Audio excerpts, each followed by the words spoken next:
Okay, I have to turn on the light. So we'll begin. Makiru Empa Nebiter. Makiru Empa Nebiter. Heru Makiru. Heru Makiru. Heru Makiru. Okay, just one more thing.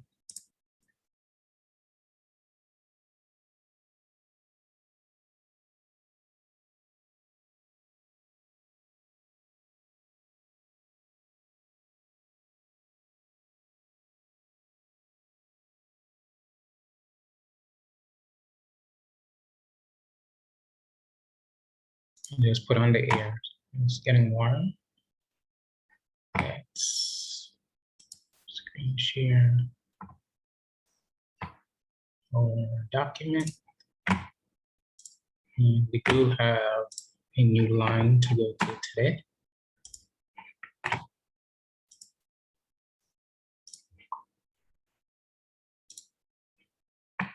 Okay, so hopefully y'all can see the document.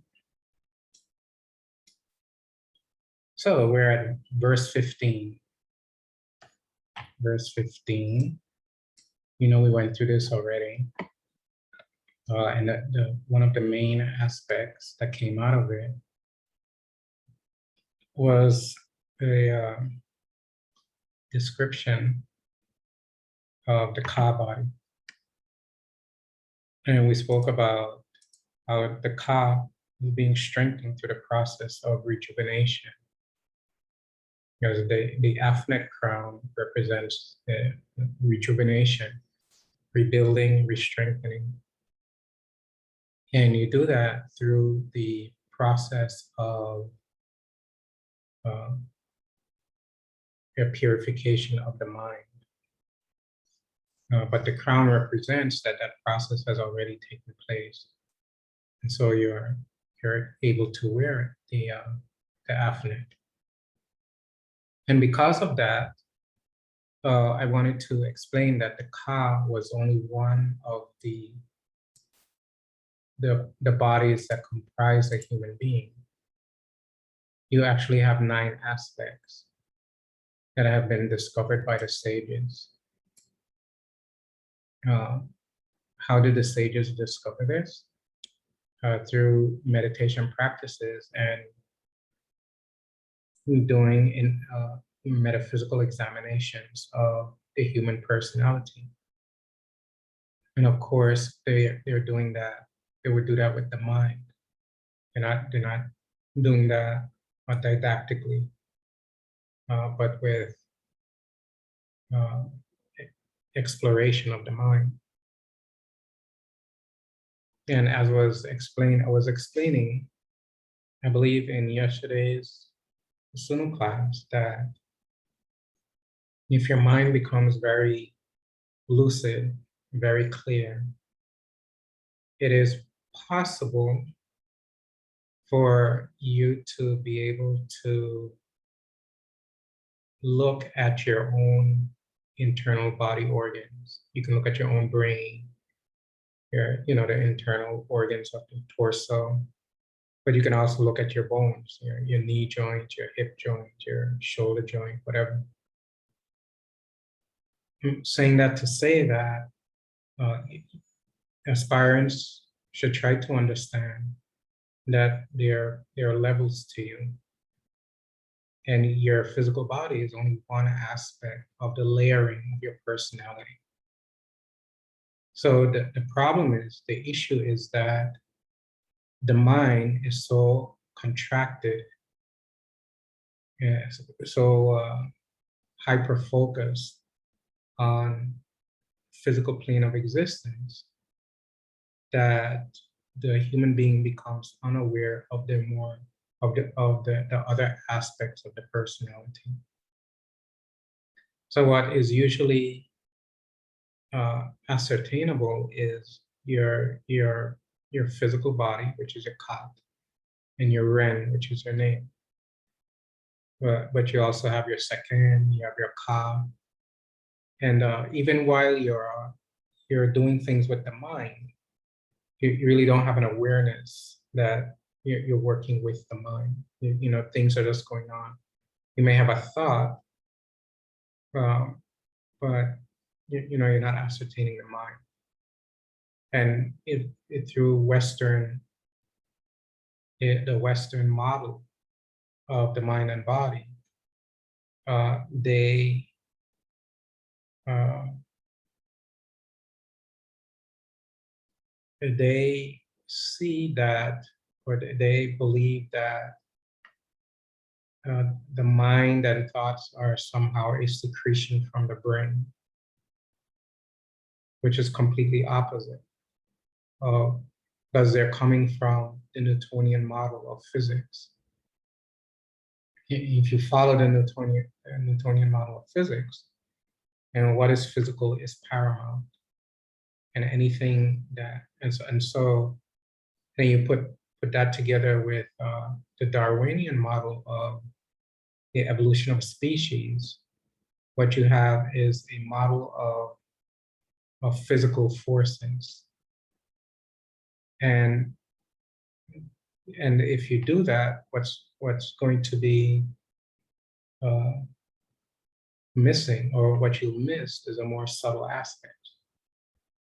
But all of us have gone to college and things like that, so we were all contaminated with the Newtonian model of physics. And then when at least for me, when I started getting into the teachings, it was a reckoning, because a lot of things that I thought were hard and fast truths, I had to come to terms uh, that what I had learned, or what I'm learning, or how I was viewing reality was somehow insufficient and improper. It wasn't not comporting with reality. And so see, the spiritual aspirants of ancient times didn't have to deal with that so much, because they were not socialized in a physical forces model of creation. They were socialized into a cosmic model of creation. So they didn't have to struggle with what we have to struggle with, which is our contamination by Newtonian physics. Which I'm not saying that everything is bad with it or wrong with it, but the underlying premise is very problematic from the perspective of understanding underlying reality. And so the particle accelerator model of physics has already debunked Newtonian physics. And a few years ago, I'm not sure if they're still doing it, but a few years ago, Western physicists and scientists, scholars, would visit the Dalai Lama, and they would present their findings to the Dalai Lama, and he would, in his I guess kind, compassionate way, refute some of what they're saying. These meetings were very good, because a lot of good science and information can be learned from that. But when they started to approach the perspective of reality, then obviously that's going to fall apart in the presence of a mind that has already discovered the truth of reality. And so that is the fundamental problem of any modern spiritual practitioner today. Like you all trying to get into these teachings, philosophy and understanding. It's you have to I remember when I first started, I used to spend a lot of time alone.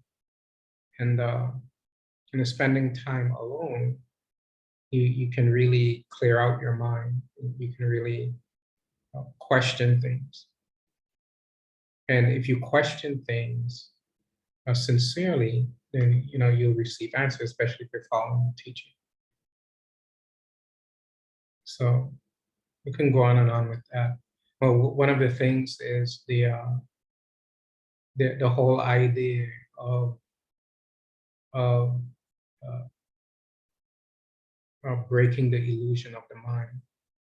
That is not something that is easily done. It takes a lot of energy and a lot of focus to, in essence, realize that the mind is illusion itself. And so it takes a higher practice. But if you want to tear apart your illusion, your perspective of illusion as reality, you have to approach the vehicle that is causing or is producing the illusion, which is the mind. So your mind is producing the illusion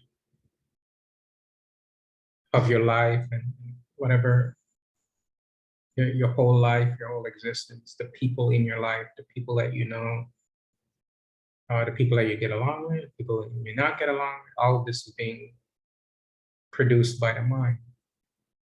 And it's because it's rooted in the Arya, in the karma.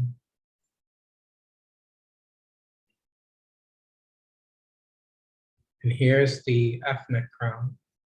This is on the Ka statue of Tutankhamun.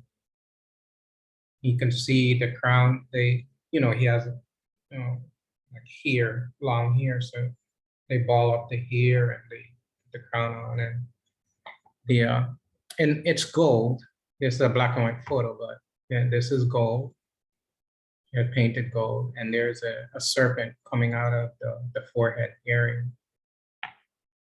So it signifies the raising up of the life force, the serpent power. And how it's written in the text, in the hieroglyphic text, it looks like this. So when you see this in the text, they're talking about the Afnet crown. And here is a rendition of how the crown actually looked in antiquity when people were performing rituals wearing these things. People were not walking around with these ornaments on them, like these crowns. These, like with ankhs, carrying big ankhs on their arm, people were not doing that. Those were instruments that were used in rituals. And when you weren't in your rituals, you walk around normally in your normal clothes. You might have an amulet that you wear around your neck, or they've found rings. People have wearing rings, men and women wearing rings. They've found earrings, women wearing earrings. They've found there's artifacts with men with piercings in their ear. Women dress very, you could say, flowery. And flowery meaning, with beauty and with grace and things like that. And we can see, I have photographs of I don't know if it's a tomb. It's not a tomb. It's sort of a chapel where you have scenes of everyday life. And you see how the women were dressed and how the young girls will help the older women put on their clothes and things like that. And you see how the men conducted themselves and so forth. So let's go to, we won't do verse 17 tonight because verse 16 is a zinger. So, hem ta punu shampoo, hari en hem nura. Z. So Z. 33rd F Ma'en Sebal. By way of earth, this following cause his majesty of Ra. His way gives to him to see his enemies falling down face, land chief then. And this you can see that in the Kemetic language that we have people spoke wasn't it didn't follow the same pattern as English. So it sounds, certain words should be in front of other words as far as English is concerned. And so when you're studying these things, you have to learn how to think in Kemetic. And what really helps with that is trying to understand the Kemetic cultural context. In our last trip to Egypt, the trip organizer, the guide, he told me that they were, when we went to the area of Amarna, where you see the workings and the chapels, the tombs of the Amarna period of Akhenaten. And we went in there and I started to read the glyphs on the walls and the glyphs on the lintels to the walls and so forth, and explaining it. And there were some scholars there, like Egyptologists. I didn't know they were going to be there, but they were there. I didn't know who they were until afterwards. I pointed out to them. And they were amazed at what I was doing. And they told him that I know more than Zawi Hawass. You can look him up. He's like the big Egyptologist in Egypt. He's world, he's known around the world. And they were saying that I know more than him. And they were amazed. And he also said that they were gratified to be there, listening to me read the glyphs and explain it and so forth. And at that time, I just smiled and said, "Oh, okay, that's great." But the thing is that you have to get into the whole cultural context, and you have to feel it, and you have to think it. You have to think in the way that they were thinking, or their thought patterns, and that way you can really get into it. And then as students, if you have that thought pattern, then when it's explained to you, it flows. You eliminate some of the cognitive dissonance.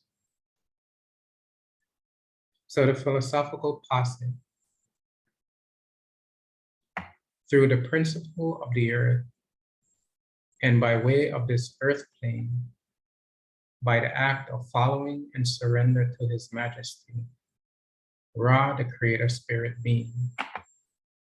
This allows the ardent spiritual aspirant, the Behudet, to see his enemies which have fallen on their faces down on the ground, in the dust of the land.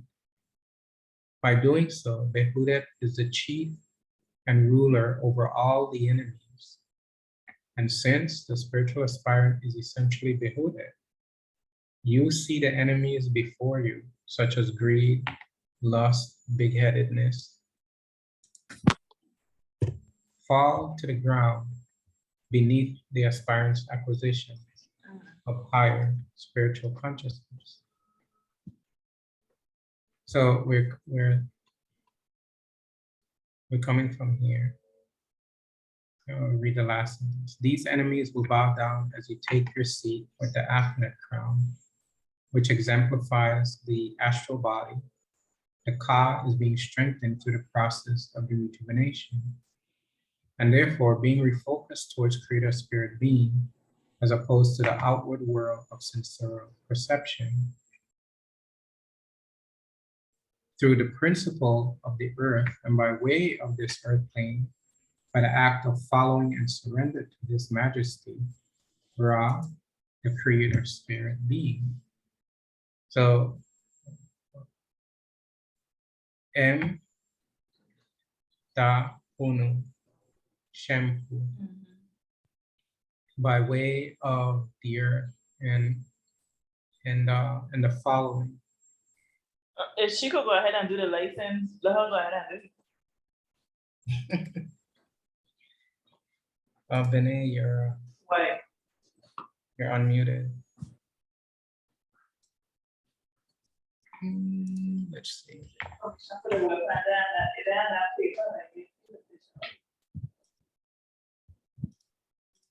Let's see how I can.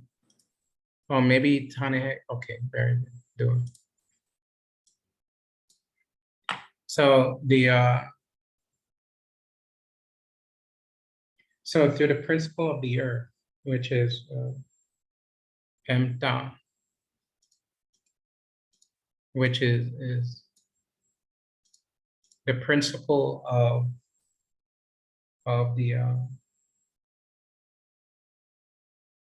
earth plane, or the earth power, which is good, or which is the principle of the grounding of the personality. And the earth plane has a certain kind of electric magnetism that keeps you grounded to it. It holds you down. And the reason why it holds down the aspirant is because the mind is attuned to it, has been turned in that direction. But if you master the earth plane, you'll be released from the counterforce to higher consciousness. And so you have to master the plane of the earth, which is the plane of magnetism and mesmerization. And what I mean by mesmerization is the attraction to the effects of the earth plane. So the beautiful waterfalls, nice stars in the sky, or rainbows. It has a mesmerizing effect. Or a beautiful sunny day with nice clear sky. And what's happening is that the ego is being mesmerized. And the reason why the ego is being mesmerized is because the ego wants to be mesmerized. Or even beautiful people, pretty people. And you can acknowledge things are beautiful and pretty and so forth. But acknowledgement is not the same as being mesmerized. Mesmerized means that you're being taken in, you're being caught by it. And so it has this grounding effect. It has this effect of the counterforce to higher spiritual consciousness.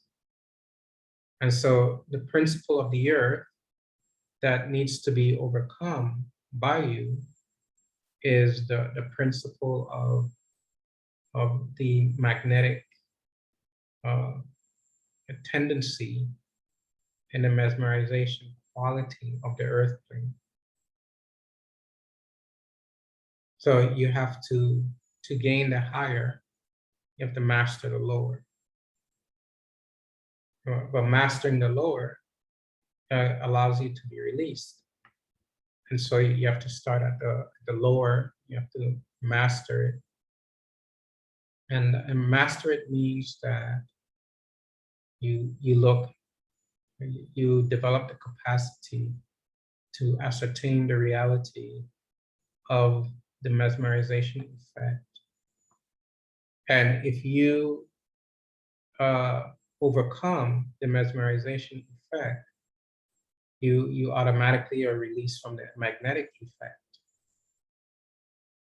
If you try to deal with the magnetic effect and work there, it's going to be harder. It's going to be more difficult. So you have to work from the mesmerization, the sensorial perception of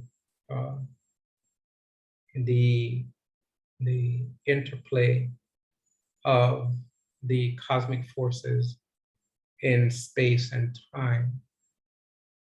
The interplay such as sunrise, changing phases of the moon, beautiful sights and oceans and things like that.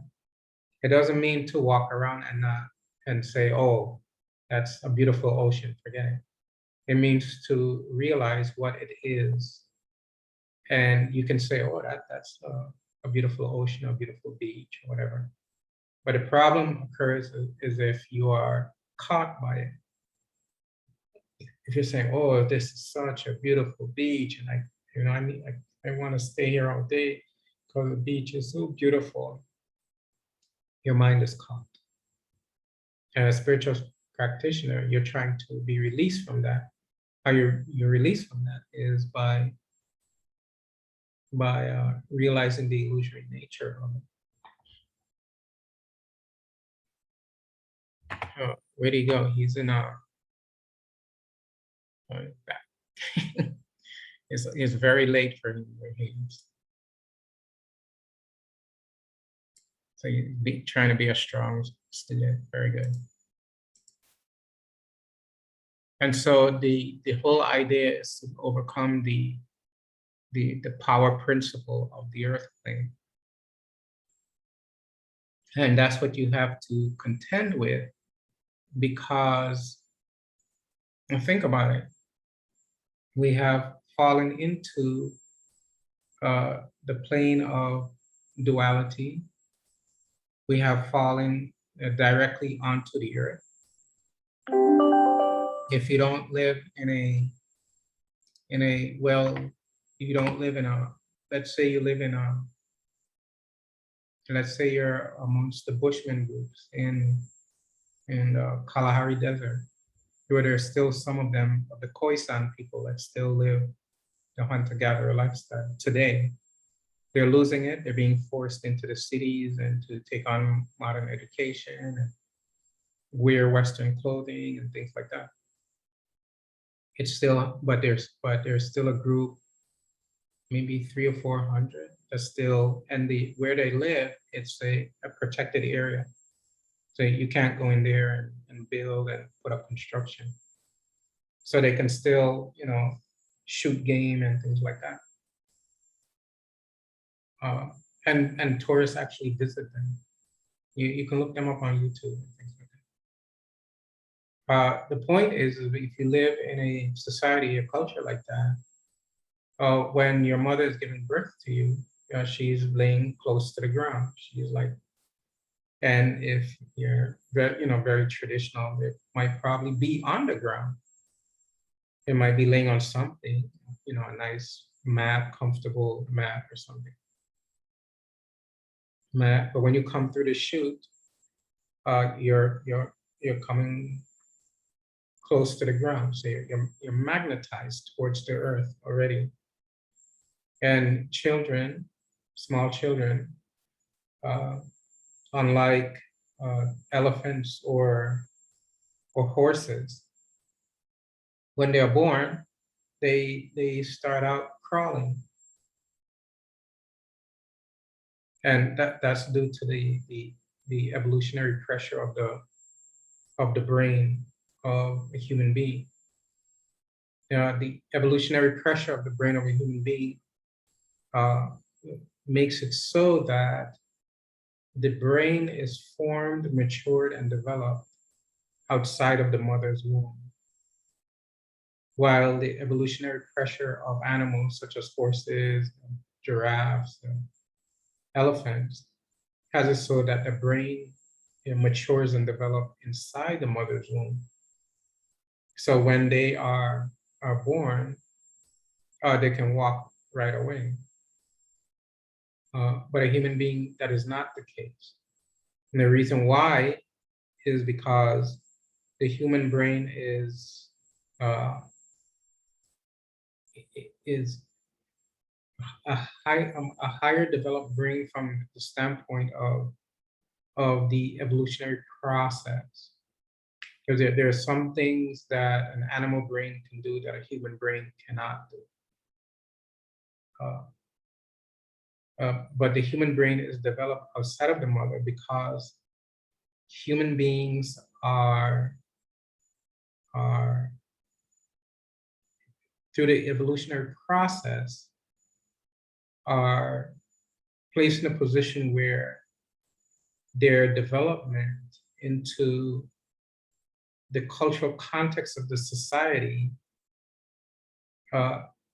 is being imposed on the development of the brain outside of the mother's womb. So in other words, the brain of a human being is being developed through its culture, its acculturation into the society, where animals do not have that. They are developed in a way that they have an instinctual urge from the time they come out of the mother's womb. So they're operating more, more ingrained kind of instinct.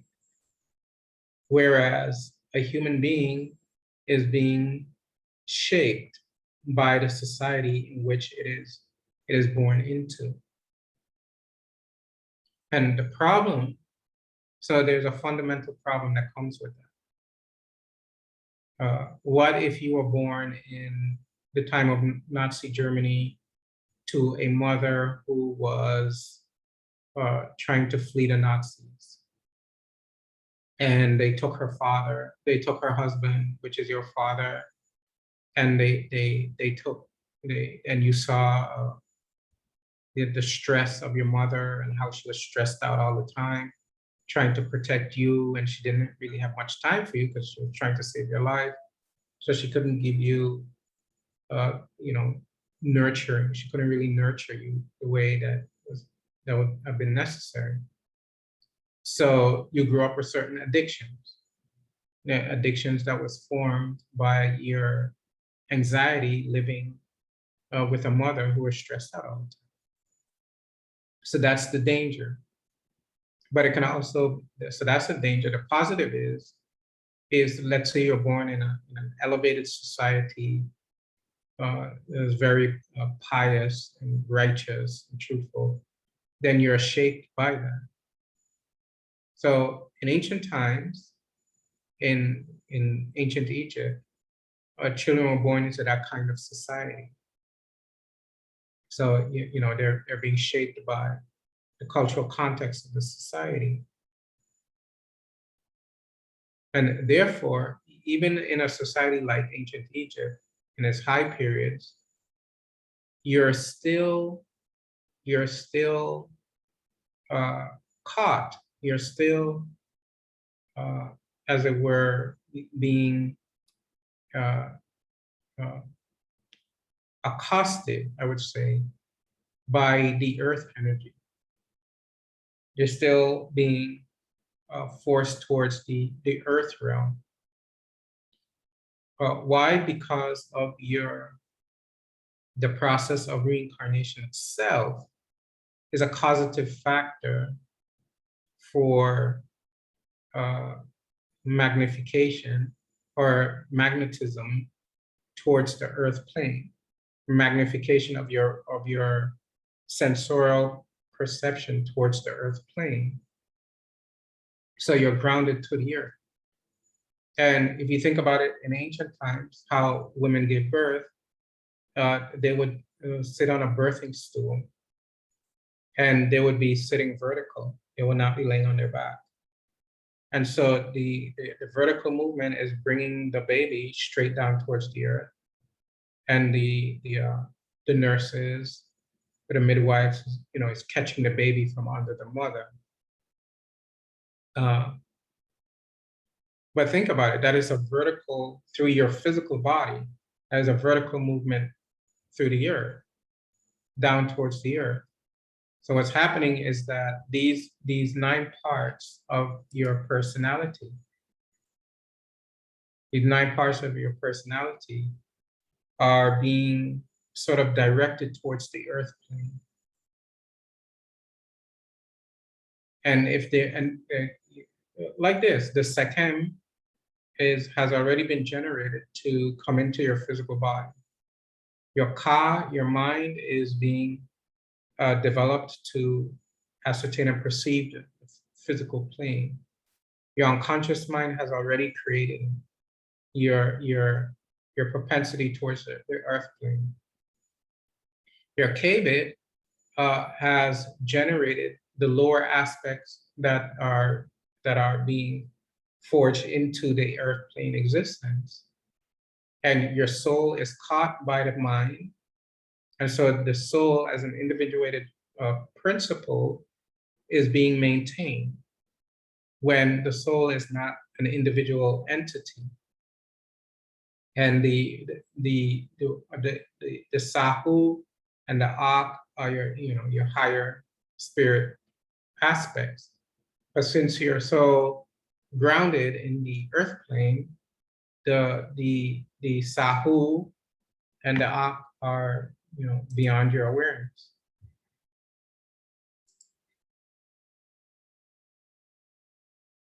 So that's what this line is talking about, the Emta, through the principle of the earth, by way of the earth plane, that you have to overcome that.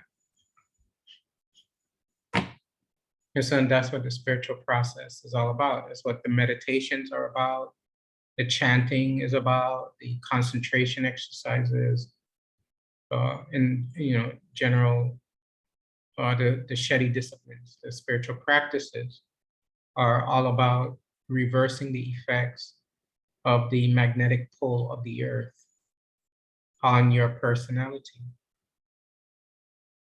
So the earth is a problem. You're not really of the earth. You have earth. You have earth element or earth principle within you. But that's only one aspect, because you also have sky element and sky principle at Shu. You also have life force, which is Tefnut. You also have spaciousness of sky, which is Nut. You have all of these principles that are tied within your personality. And the one that is grounding is your Geb, your earth. And what you're trying to do is you're trying to be released so you can move up into the heavens. You want to move up into the pet.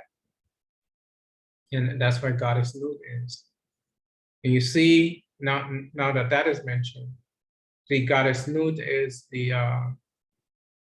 she is the force of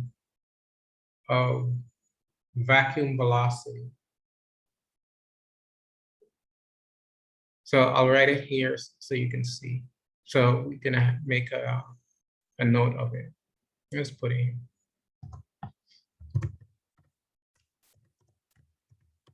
Goddess.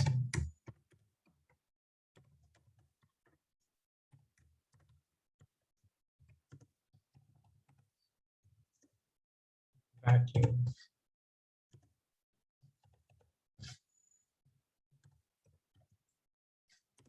Oh, I don't know how to spell vacuum. Oh, okay, gotcha. Vacuum velocity.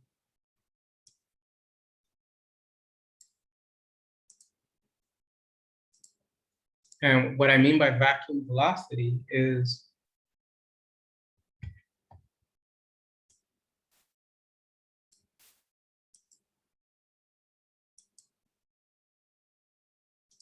what I mean by vacuum velocity is that if you take like when they used to send space shuttles into space, they have the rocket boosters on their aircraft. And the rocket boosters generate a certain amount of G-force that sends the aircraft into the stratosphere. Once into the stratosphere, high enough, then the rocket boosters are released, and the rocket can continue to go on its course. But what gives the rocket the force or the energy to go on its course is the velocity that has been generated from the rocket boosters. And velocity means change in speed, and speed means constant movement. So the velocity is going from 0 to whatever miles per hour to get the rocket into outer space. Similarly, Goddess Nut is the goddess of vacuum velocity. So she takes you from being magnetized to the earth to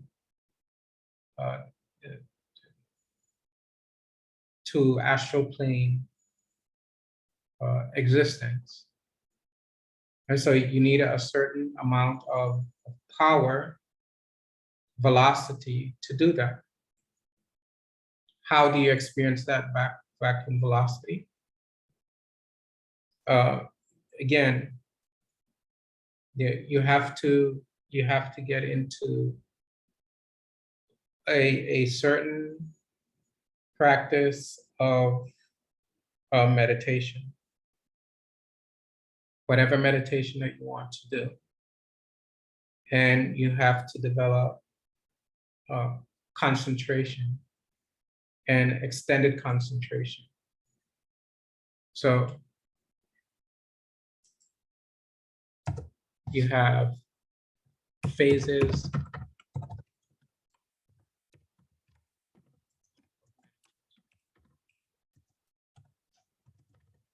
to exit the airplane. So you have concentration, 1.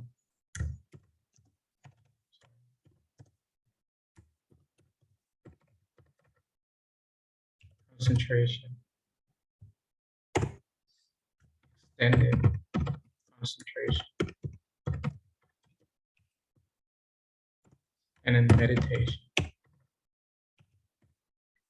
Concentration is when you are centering on a meditated, on a cow or an image of the divinity or a spiritual, say a spiritual philosophical idea. That's concentration. When you go beyond,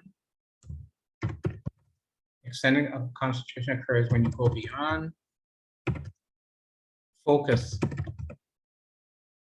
and centering to a free flow concentration without breaking.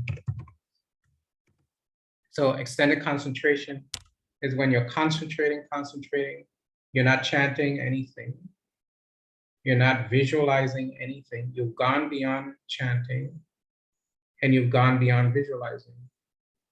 And what happens in this case is that your mind turns black.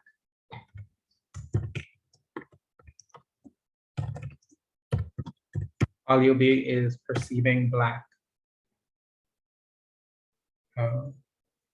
And if you stay there long, then you start to meditate. And meditation begins when you create the vacuum velocity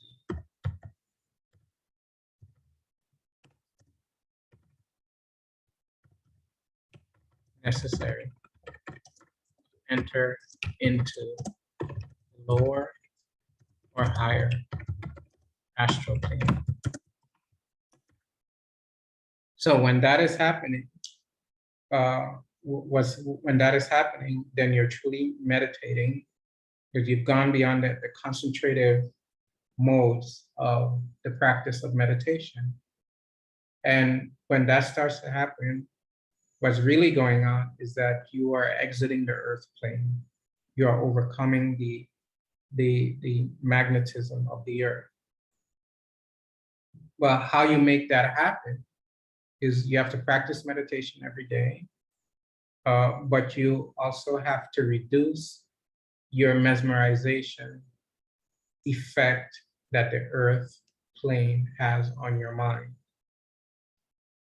Because if you are trying to concentrate and still mesmerize, what will happen is that you'll remain in concentration, because you'll remain with the images, you'll remain with visions of the earth or people or things, and those thoughts will continue to emerge in your mind.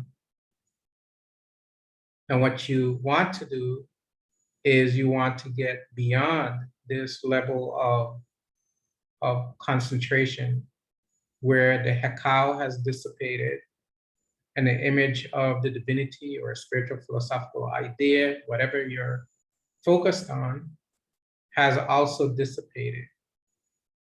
And the mind turns black, and when the mind turns black, if you really do this, when your mind turns black, you are very still. In other words, you are unmoving. The only thing that's happening is respiration.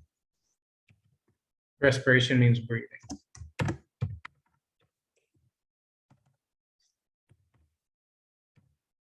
The only thing that's happening in your body is your breathing. Your heart is pumping, obviously. So respiration and circulation.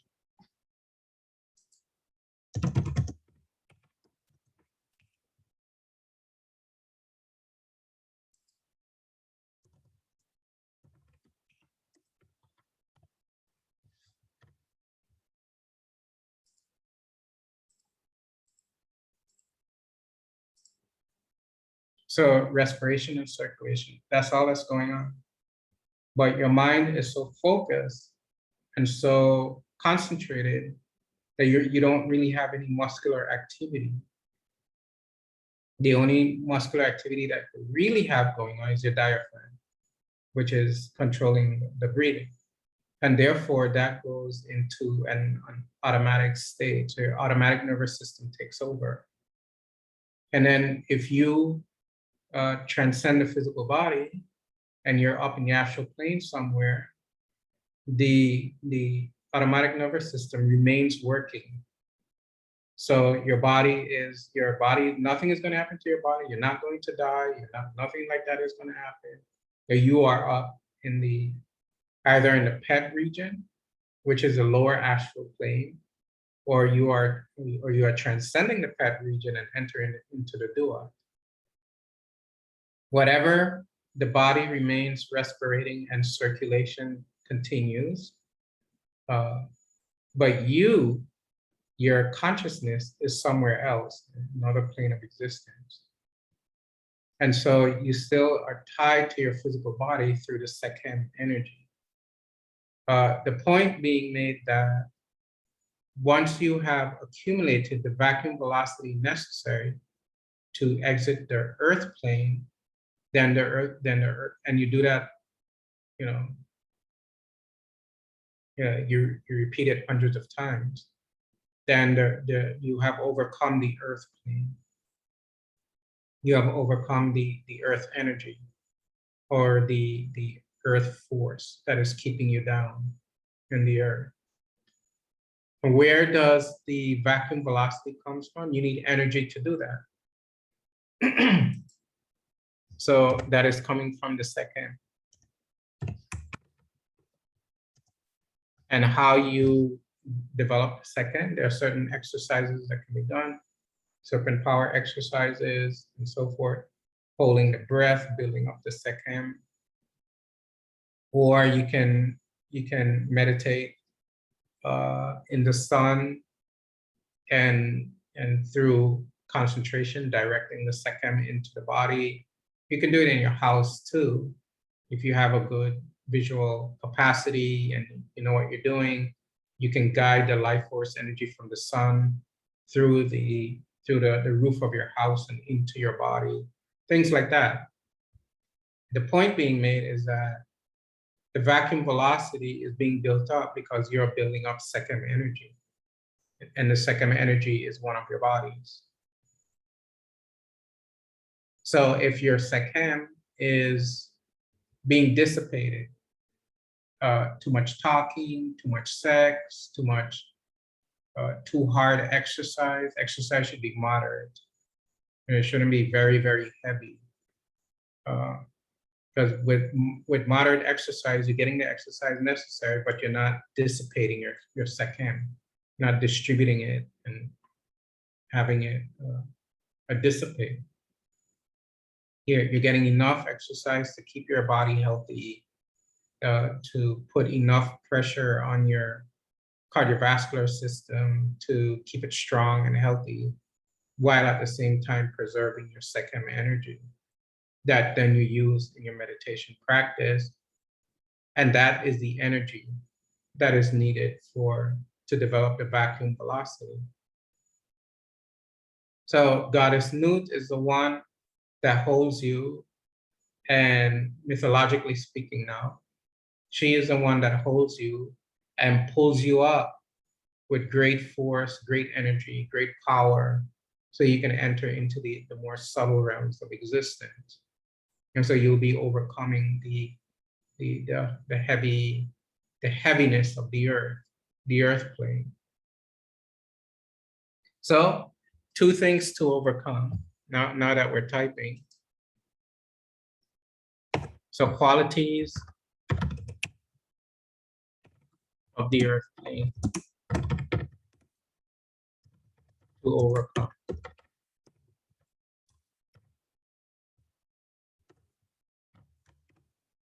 Magnetism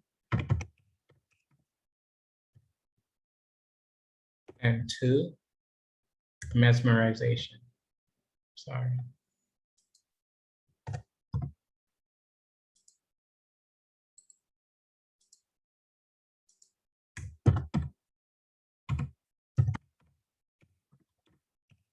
And mesmerization. I'm not doing too good with spelling today. Nope. So this is probably a term, coin term.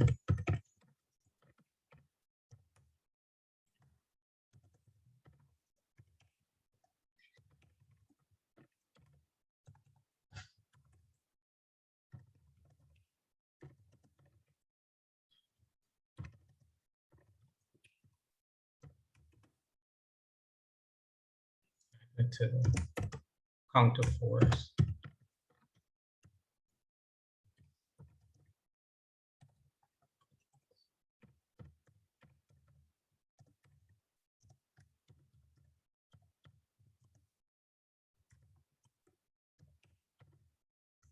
Counter force to vacuum velocity.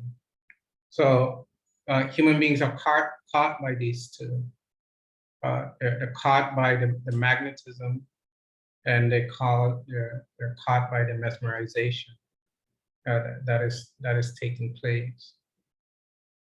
So as you can see, within the context of the text, what we're going through in verse 16, these 2 words alone, emta, we spoke about it for a long time, through these two terms alone. So we'll pick up here.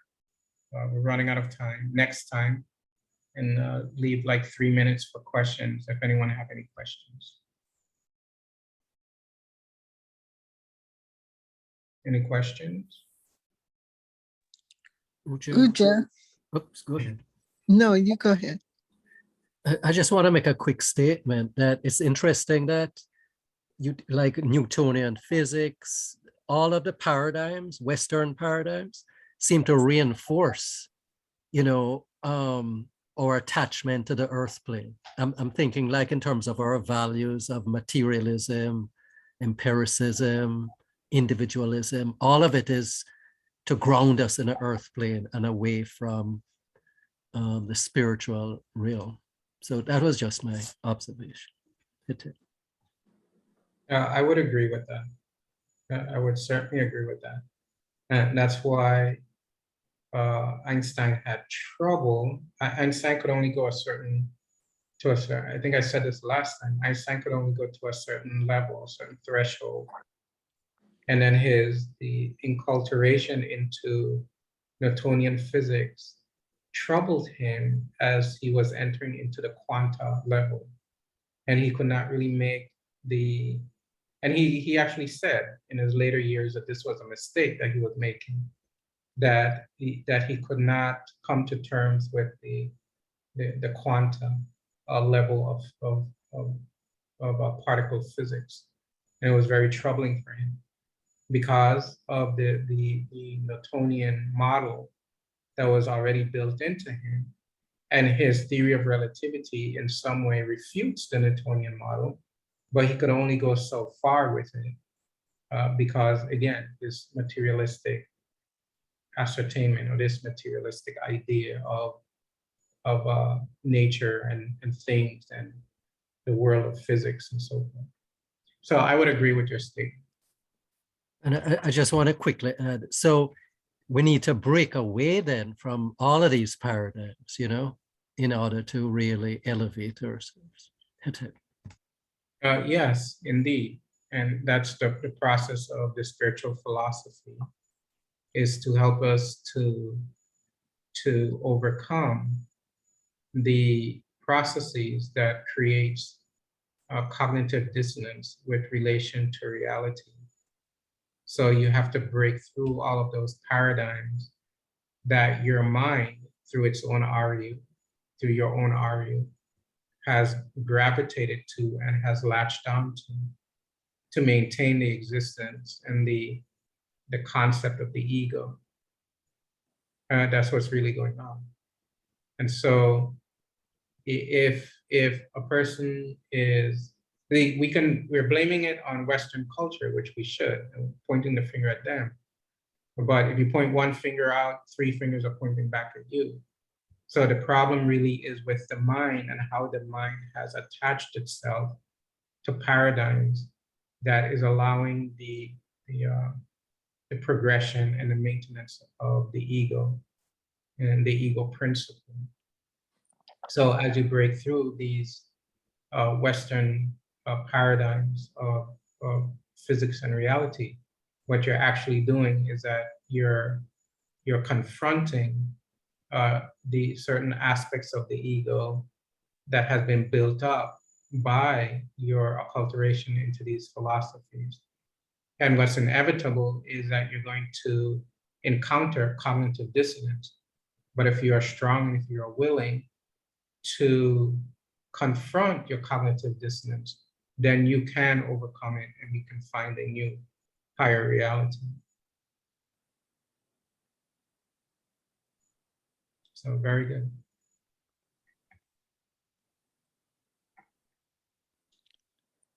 Ujastehu. When you go to sleep and go to the astral plane, do you use the vacuum velocity? Okay, that's a very logical question, but the answer to that question is no, because when you're in sleep, your sleep is you're moving through these relative realms in a state that is void of an awareness. So it's like a dream experience that you're having within the three relative planes of existence. So you're falling into the lower aspects of these relative planes of existence in a state of mind that is void of awareness. So if there's lack of awareness, all there is the mind producing the relative states. And you see, it's a very subtle concept. In meditation, because your mind has an awareness, you go into these relative states with that awareness. And to enter into those relative states with that awareness, you need power, you need energy. But the difference is that in meditation, because you're doing it with awareness, you're actually entering into a different quality of the astral plane than you are in sleep. It's not the same quality of astral plane. It's like a higher quality of the astral plane, whereas the sleep is a lower quality of the astral plane. And the sleep is more like like being produced by the RU, by thoughts and feelings, ideas, desires, and so forth, as opposed to a metaphysical process. Do it. Tap. That's it.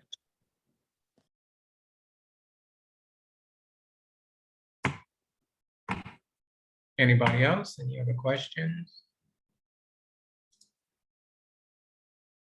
Okay, so we'll do our closing.